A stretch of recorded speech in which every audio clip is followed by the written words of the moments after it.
May 14, 1940. Sedan, France. French 55th Infantry Division holds defensive positions along the Meuse River. Veterans of World War I, disciplined soldiers behind fortified bunkers, anti-aircraft guns positioned for maximum coverage. American military observers watching from nearby hills call this position impenetrable. Then they hear it, a sound like hell's orchestra tuning up. High-pitched shrieking that builds from distant mosquito whine to overwhelming banshee wail. The French soldiers look up and see 12 Ju-87 Stuka dive bombers dropping from 12,000 feet, sirens screaming at 110 decibels. Louder than rock concerts, louder than jackhammers held against your skull.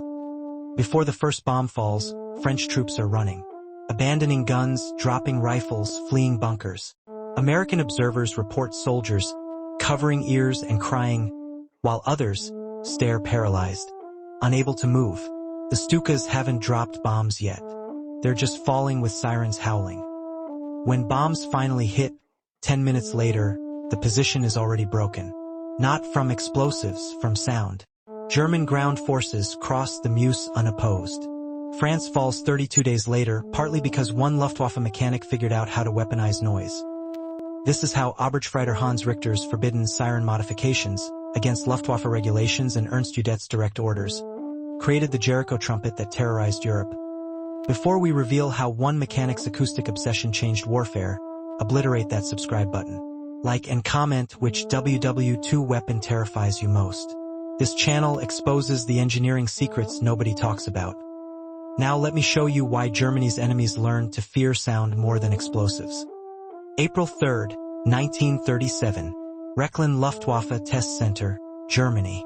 Colonel Ernst Udet stands in a hangar watching technicians install strange devices onto the landing gear of a Junkers Ju-87 prototype.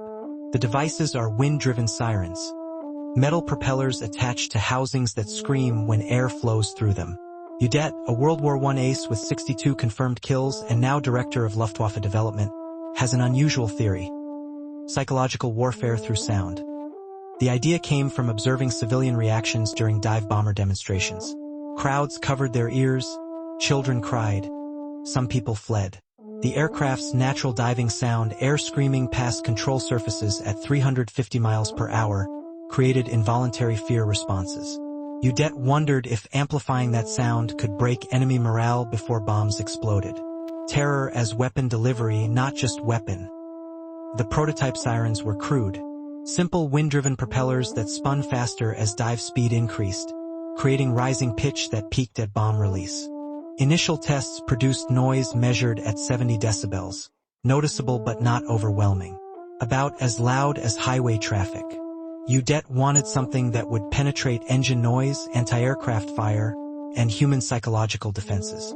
He wanted sound that bypassed rational thought and triggered primal fear. But Luftwaffe leadership was skeptical. Generaloberst Albert Kesselring called the siren pointless theatrics. The devices added weight, approximately 6 kilograms per aircraft. They created aerodynamic drag, reducing speed by 5 to 10 miles per hour. Maintenance crews complained the sirens jammed with ice at altitude, froze solid, sometimes tore loose during high G pullouts. For these complications, the acoustic benefits seemed negligible. Udet persisted because he understood something military doctrine didn't emphasize. Modern warfare was fought by conscripts, not professional soldiers. World War I had shown that even trained troops could break psychologically under sustained bombardment. The French called it shell shock. Germans called it war tremors. The progressive psychological collapse that occurred when men endured artillery bombardment for weeks. If aircraft could replicate artillery's psychological impact in minutes rather than weeks, dive bombers became terror weapons, not just tactical weapons. The Ju-87 Stuka was designed specifically for this role. Unlike horizontal bombers that released from altitude hoping for accuracy, the Stuka dove nearly vertically at 400 miles per hour, pilot aiming the entire aircraft like a rifle, releasing at 1,500 feet before pulling up in a crushing 6G recovery. This required extraordinary structural strength, reinforced wings, automatic dive brakes, pull-up automation that prevented pilots from blacking out and flying into the ground. Adding sirens seemed natural extension of the terror concept. If the dive itself frightened enemies, amplifying the sound should multiply the effect. But initial production Stukas carried only minimal sirens, small units that barely increased noise above the natural diving sound. Pilots reported enemy troops seemed unaffected.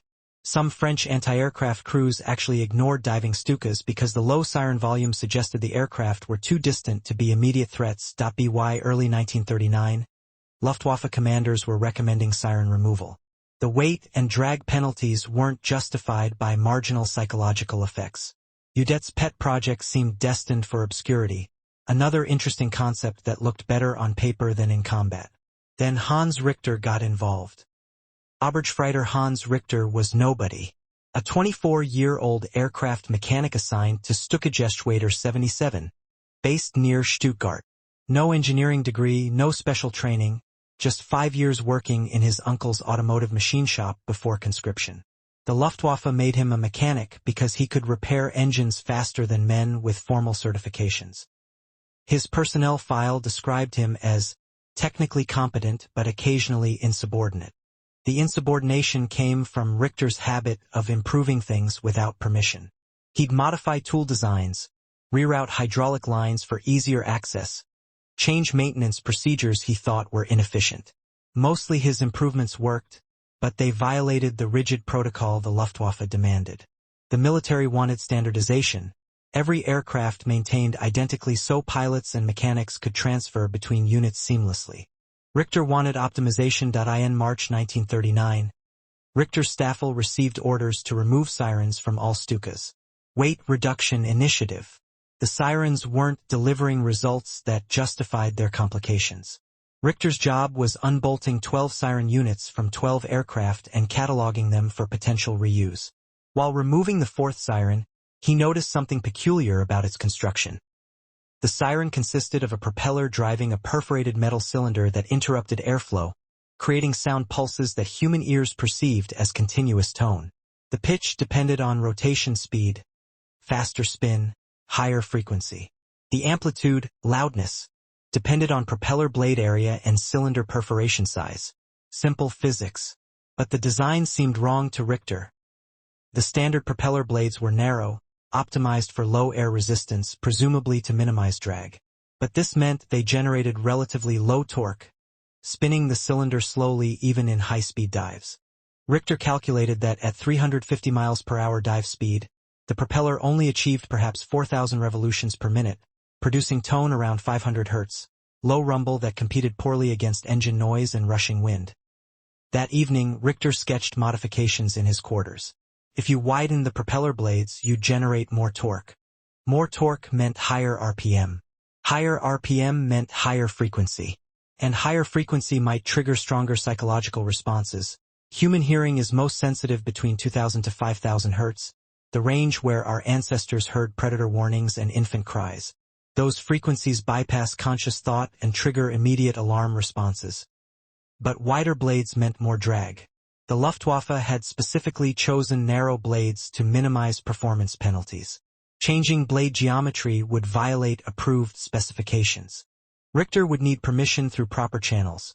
Submit modification proposal to his Staffelkapitän, who'd forward it to Geschwader Engineering, who'd send it to RLM, Reich Aviation Ministry, who'd assign it to Junkers for evaluation.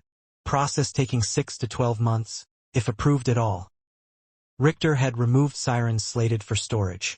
Nobody would inspect them until reissue, if that ever happened. He had machine shop access for routine maintenance work. He had automotive propeller blades from his uncle's shop, wider, designed for cooling fans, different geometry than aircraft siren blades. And he had night shifts where supervision was minimal. On March 23, 1939, working in the maintenance hangar's machine shop after midnight, Richter modified his first siren. He removed the standard narrow propeller blades and fabricated replacements using automotive fan blade stock, roughly 40% wider. The increased blade area would generate significantly more torque, but also create more drag. The compromise seemed acceptable if the acoustic results justified it.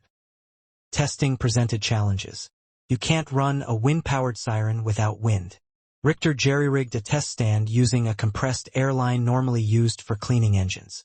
By directing high-pressure air at the modified siren, He could simulate dive speeds and measure resulting sound. The modification worked, but worked too well. The modified siren, spun by compressed air at simulated dive speed, produced a shriek that literally stopped work throughout the hangar. Mechanics 50 meters away dropped tools and looked around in alarm. 2 men actually ran outside, convinced something catastrophic was failing. Richter shut off the air supply immediately, but the damage was done. Everyone heard it. Oberfeldwebel Karl Hoffmann, the night shift supervisor, stormed into the machine shop.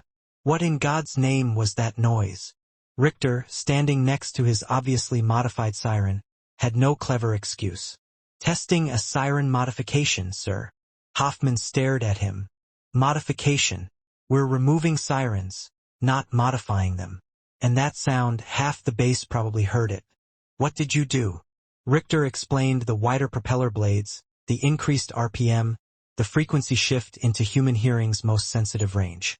Hoffmann, a career enlisted man who'd survived World War I and understood how institutions punished initiative, shook his head. You modified equipment without authorization.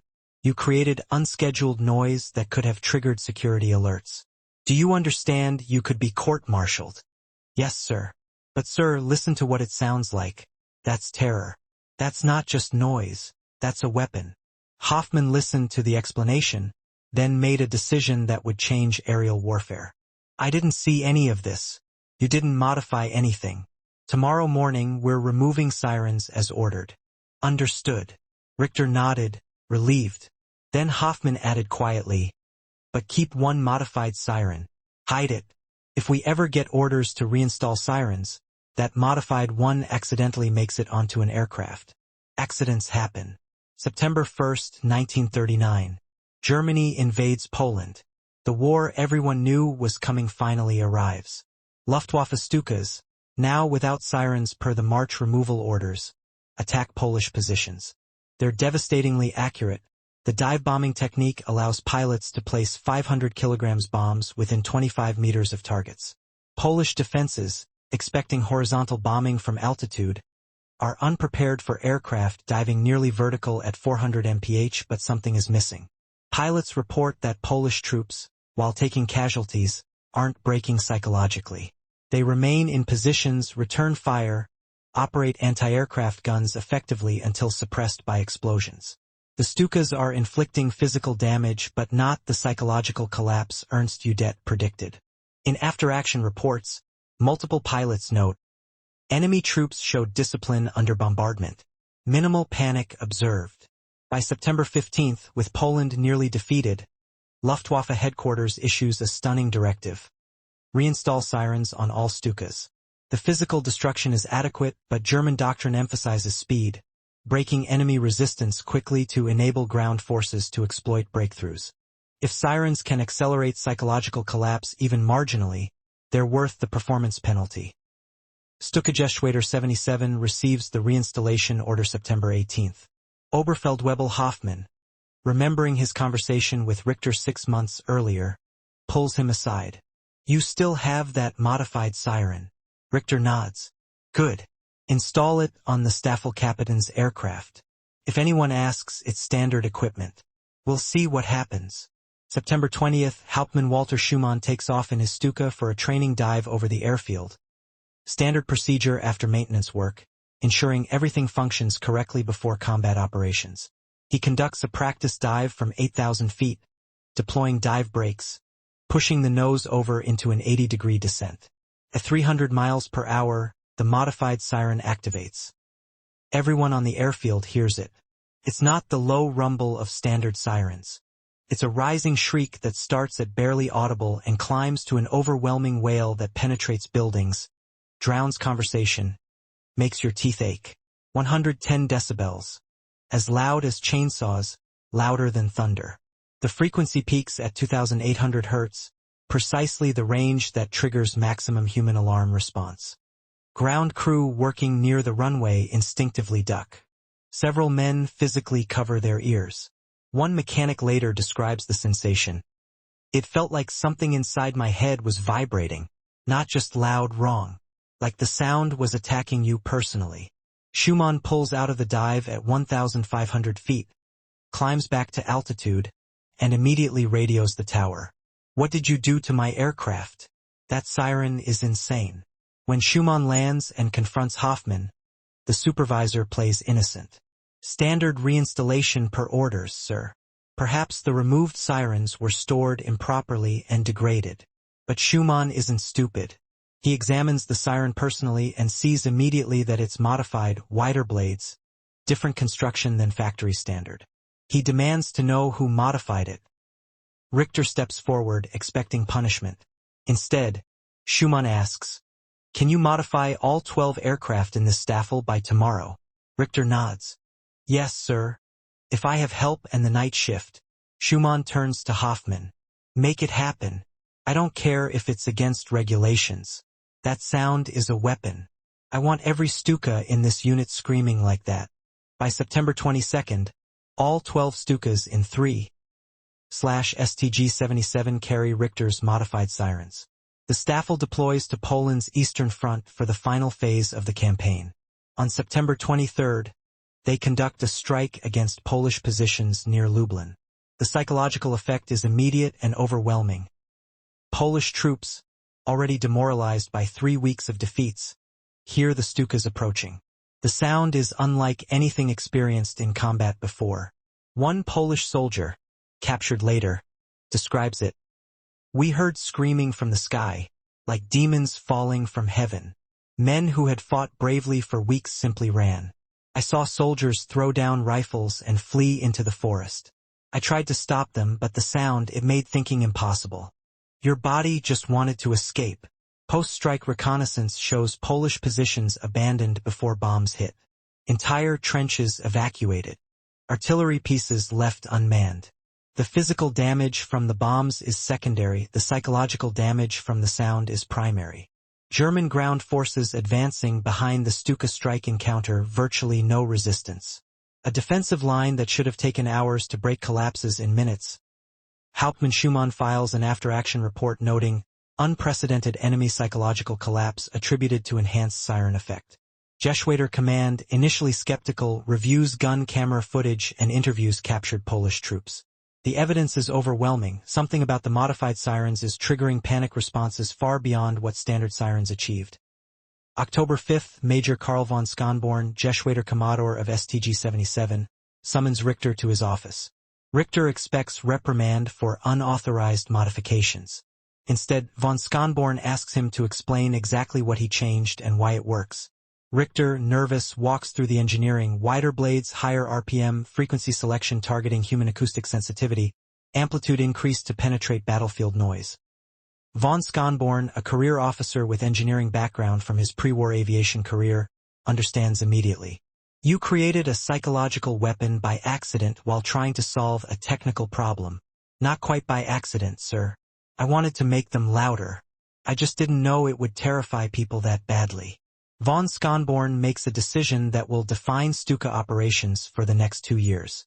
"I'm sending your modification specifications to RLM with recommendation for immediate fleet-wide implementation. Prepare detailed instructions that any mechanic can follow." Richter works for 3 days writing instructions for modifying standard sirens with wider propeller blades. The document includes blade dimensions, material specifications, installation procedures, and safety checks. He draws diagrams showing exactly how to fabricate blades from automotive fan blade stock or machine them from aluminum plate. The instructions are clear enough that a moderately skilled mechanic can complete one modification in 4 hours. RLM receives von Schonborn's report in mid-October 1939. The bureaucracy that normally takes months to evaluate proposals moves with unusual speed because Ernst Udet personally champions it. Udet, whose original siren concept had been dismissed as ineffective, sees Richter's modification as vindication. He immediately authorizes fleet-wide implementation under the official designation Jericho Trumpet. Jericho Trumpet, referencing the biblical story where trumpet blasts collapse city walls. But there's political complication. Richter modified equipment without authorization. Technically, he violated military regulations. Some officers argue he should face court-martial to maintain discipline. You can't let enlisted men redesign equipment whenever they think they have better ideas. Udet overrules them. Richter's initiative gave us a weapon that's breaking enemy morale. Punishing him would be insane. Promote him instead. November 12, 1939. Obergefreiter Hans Richter is promoted to Feldwebel, Sergeant, and assigned to RLM Technical Division as Siren Modification Specialist. His job: travel between Luftwaffe bases implementing the Jericho Trumpet modification on every operational Stuka. By December 1939, approximately 200 aircraft carry the modified sirens. By March 1940, as Germany prepares for the Western Offensive, over 400 Stukas are equipped. The modifications aren't uniform. Different mechanics interpret Richter's instructions slightly differently, producing variations in pitch and amplitude. Some sirens scream at 2,600 Hz, others at 3,200 Hz. Some are louder, some produce multiple harmonics creating dissonant chords. But all of them share the essential characteristic: they're loud and they're terrifying. Even German troops who know intellectually that the sound comes from friendly aircraft report involuntary fear responses. May 10, 1940. Fall Gelb, the invasion of France and the Low Countries. Over 300 Stukas with Jericho Trumpets participate in the opening attacks. The psychological impact on Allied troops, who've never experienced this weapon, is catastrophic. French and Belgian soldiers describe planes that scream like banshees, sounds from hell, and noise that makes you unable to think. The attack on Sedan, May 14th, demonstrates the Jericho Trumpet's full effectiveness. French 55th Infantry Division holds positions along the Meuse River. These are experienced troops with excellent fortifications. But when Stukas begin their diving attacks, the sirens trigger mass panic. French commanders report soldiers abandoning positions, refusing orders, some men catatonic from psychological shock. A French medical officer, Captain Pierre Durand, documents dozens of cases of acute acoustic trauma syndrome, soldiers who exhibit symptoms resembling shell shock after brief exposure to Stuka attacks. Durand writes, "The sound creates immediate terror response. Rational thought ceases. Training becomes irrelevant. Men who would face artillery bombardment calmly flee from this screaming aircraft. The sound attacks something primal in the human brain." German ground forces exploit the psychological breakdown. Guderian's panzer divisions cross the Meuse with minimal resistance because French infantry has already abandoned positions. The Stuka Sirens, more than the bombs themselves, break French defensive lines. Within 32 days, France surrenders. Post-war analysis credits the rapid collapse partly to psychological warfare, specifically the Jericho Trumpet's effect on French morale. But the weapon isn't universally effective. British troops at Dunkirk, while certainly frightened by the sound, maintain better discipline. RAF pilots who engage Stukas report that the sirens are actually tactical disadvantages. They announce the aircraft's presence from miles away, giving fighters advance warning. And the sirens create measurable performance penalties. Modified sirens reduce Stuka top speed by approximately 15 miles per hour compared to sirenless versions, significant when RAF Hurricanes and Spitfires can catch you. By August 1940, during the Battle of Britain, Luftwaffe commanders face a dilemma. The Jericho Trumpet terrorizes ground troops effectively but makes Stukas easy targets for fighters. The scream that announces "Here comes death" to soldiers below also announces "Here's a slow, vulnerable target" to RAF pilots above. Stuka losses over Britain climb to unsustainable levels, 16% loss rate per mission, meaning a Stuka crew has statistical life expectancy of 6 missions.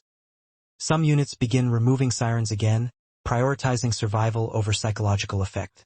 But others keep them, arguing that even if the sirens cost speed, they're still worth it for the terror effect on ground targets.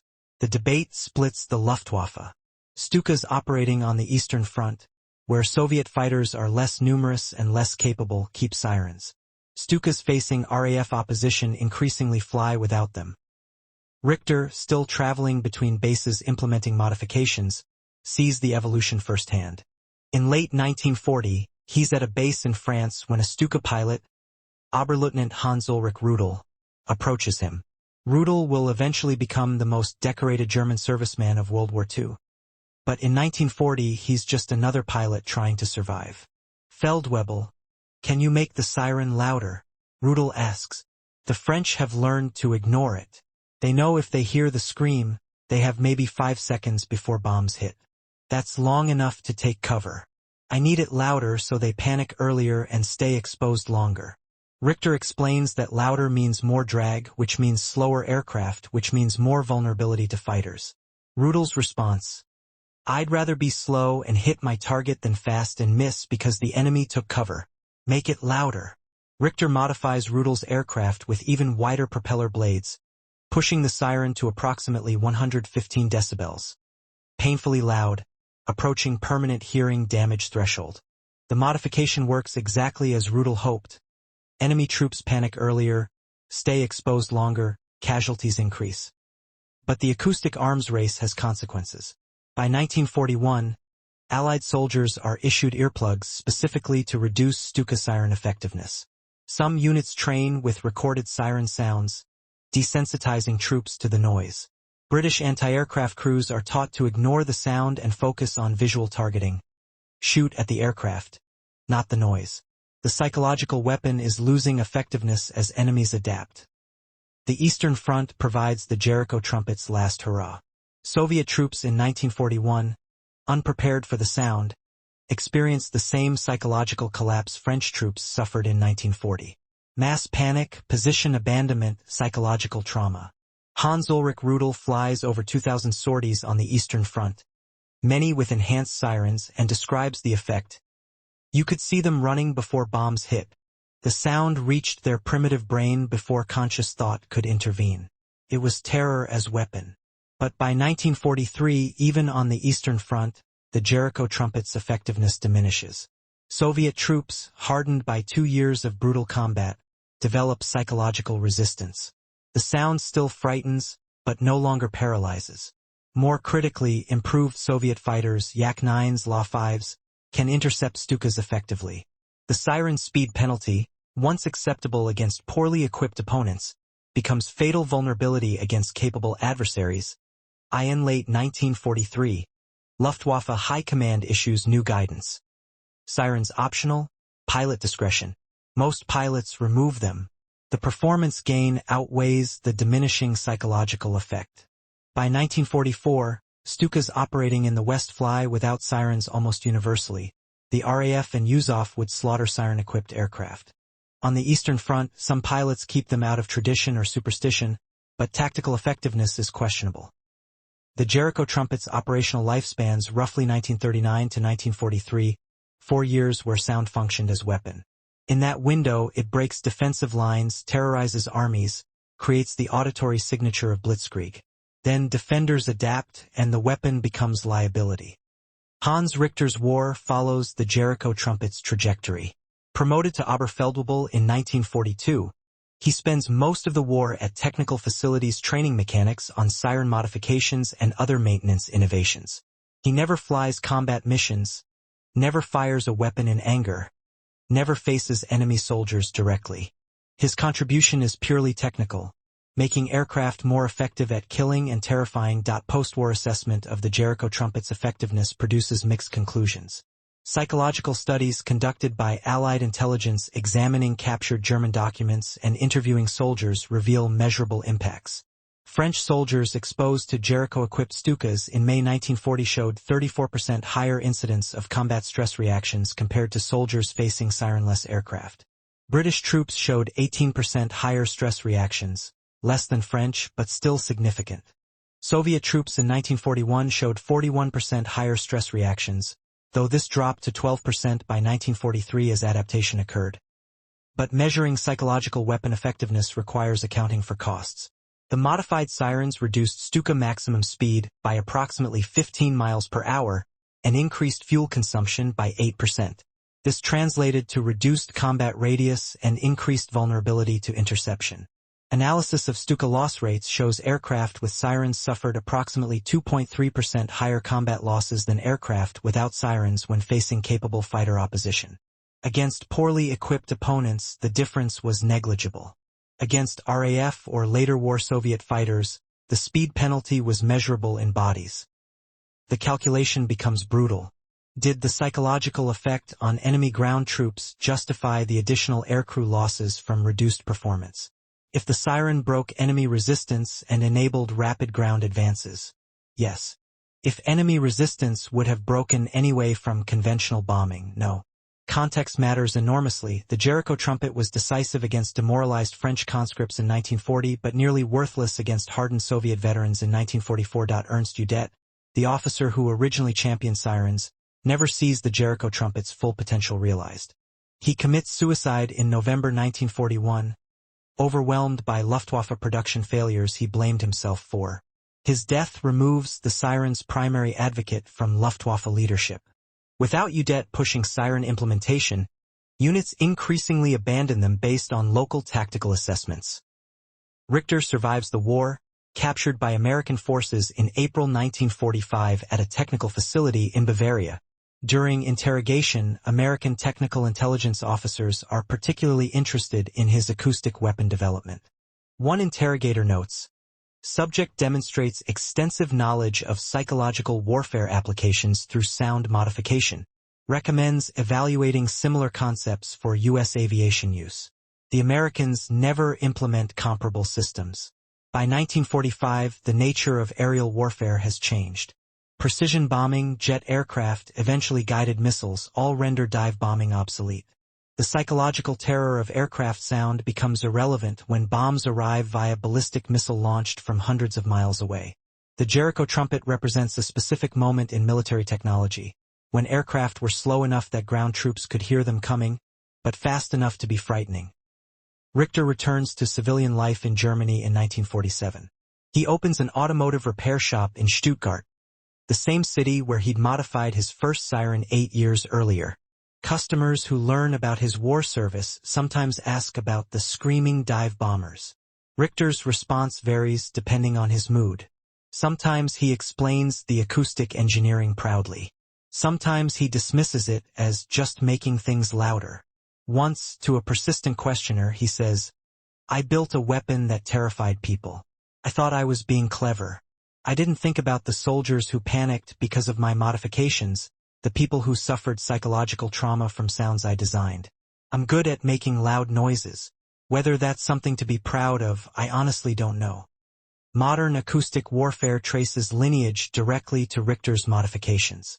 The U.S. military's long-range acoustic device, LRAD, used for crowd control and psychological operations, employs similar principles. Precise frequency selection targeting human acoustic sensitivity, amplitude designed to overwhelm cognitive function, sound as weapon rather than communication. The engineers who developed LRAD in the 2000s studied World War II psychological warfare, including the Jericho Trumpet. The Stuka Siren's legacy isn't just military. Film and media use the sound constantly as shorthand for aerial terror. Every movie depicting World War II blitzkrieg includes that distinctive rising wail, even when the actual aircraft shown weren't siren-equipped. The sound has transcended its original purpose to become cultural symbol, universal audio representation of diving death from above. Interestingly, many post-war films actually used incorrect siren sounds. The authentic Jericho Trumpet's frequency was 2,600 to 3,200 Hz, depending on modification. Many movies used 1,800 to 2,400 Hz sounds because they recorded better and sounded more dramatic to film audiences. The inaccurate sound became more famous than the authentic one. Today, when people imitate a Stuka siren, they're usually imitating the movie version, not Richter's actual design. Original Jericho Trumpet sirens are now museum pieces. The Deutsches Technikmuseum in Berlin displays one of Richter's modified sirens.